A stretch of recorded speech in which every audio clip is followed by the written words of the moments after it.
धीरेन्द्र शास्त्री ने जो बीड़ा उठाया, इसे मजबूत करने की जरूरत है। किस स्तर पर लोग जुड़े? देखिए, हमें हिंसा के मार्ग पर नहीं जाना है, हमें दंगा फसाद नहीं करना है, हमें वाद विवाद नहीं करना है। भारत संविधान देश है, हमें संविधान के तहत अपने ईश्वर से, इष्ट से प्रार्थना करनी है और इष्ट ऐसी सद्बुद्धि सरकार को दे कि वो हिंदू राष्ट्र घोषित करे। धीरेन्द्र कृष्ण शास्त्री हनुमान जी के नाम पर लोगों की समस्याओं को जान लेने और उन्हें दूर करने का दावा करते हैं। उनके दरबार में हर दिन हजारों लाखों अनुयायी आते हैं। उन्होंने कहा है कि अब हिंदुओं को भेदभाव से ऊपर उठना होगा और जाति के बंधन को तोड़ना होगा। बागेश्वर बालाजी के चरणों में सब आते हैं। हमारा किसी पार्टी से मतलब नहीं है, लेकिन जो सनातन के साथ है उसके लिए सदैव आशीर्वाद है। और गुरु के नाते जो आता है, हमारे पास तो सब पार्टियों के लोग आते हैं। कोई ऐसी पार्टी नहीं है जिसके लोग बागेश्वर धाम से ना जुड़े हों, क्योंकि ये राजनीतिक स्थान नहीं, ये तो सरकारों की सरकार, बागेश्वर हनुमान सरकार का स्थान है।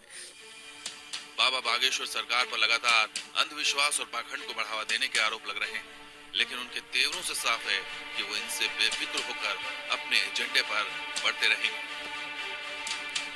हम तो साधु उस परंपरा के हैं, उस परंपरा के। लेकिन अच्छे लगते हैं आपको ये रंग बिरंगे कपड़े? बहुत आनंद आता है। क्या दिक्कत है साहब?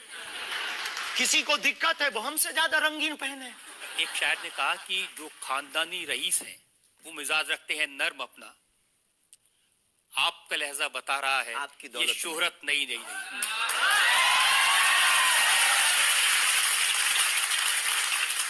लोगों को लगता है, हमें लगता है कि हमारे जीवन में न हमें धन प्रिय है, न मान प्रिय है, न सम्मान प्रिय है, हमें हनुमान प्रिय है। और हमने जब से जन्म लिया तब से हम धनवान है, क्योंकि हमारे हनुमान है।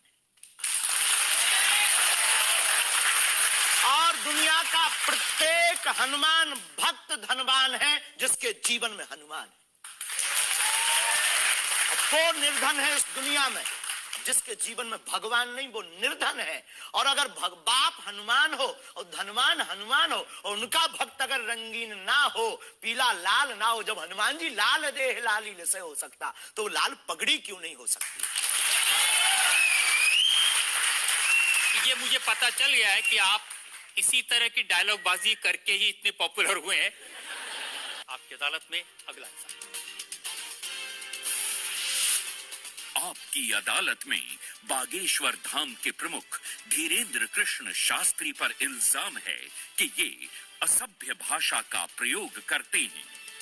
शास्त्री जी, कुछ लोग आपको पीठाधीश्वर मानते हैं, कुछ लोग गुरु मानते हैं, लोग महाराज कहते हैं, बड़ा आदर करते हैं, कोई संत कहता है, लेकिन आप जिस भाषा का प्रयोग करते हैं वो इस गरिमा के अनुकूल नहीं लगती। कई जैसे आपने एक पत्रकार को कहा कि तुझे नंगा कर दूंगा, ये साधु की भाषा तो नहीं हो सकती, ये संत की भाषा तो नहीं हो सकती।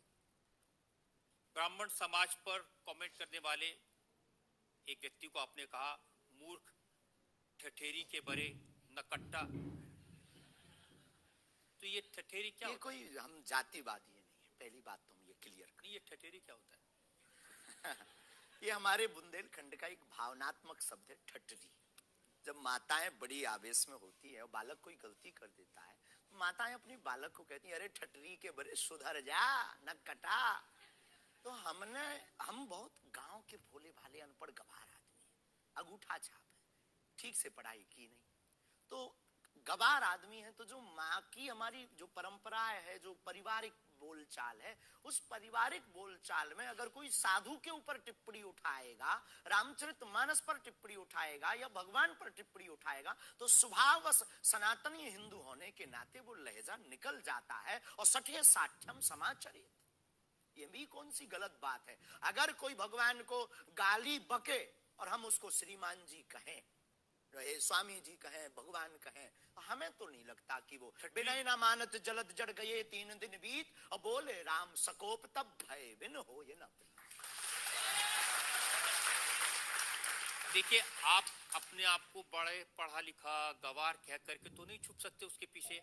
आपने उनसे कहा कि तू मुझे मिल जा, मैं तुझे मसल दूंगा। बहुत अच्छा, हाँ, ये हमने क्योंकि उन्होंने कथावाचकों को पाखंडी कहा था, जिस विषय पर आपने ये टिप्पणी किया है।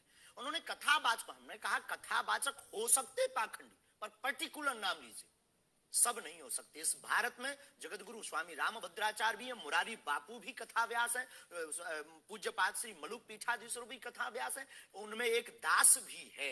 ये महापुरुषों पे आज तक कोई इल्जाम नहीं है, और इन महापुरुषों पर इल्जाम नहीं है तो सब कथा। भाई एक पत्रकार गलत हो सकता, सब नहीं हो सकता। हम अगर सबको कहें कि सब पत्रकार ऐसे होते हैं तो ये हमारी धूर्तता होगी। तो उसने सब कथावाचकों को ऐसा कहा था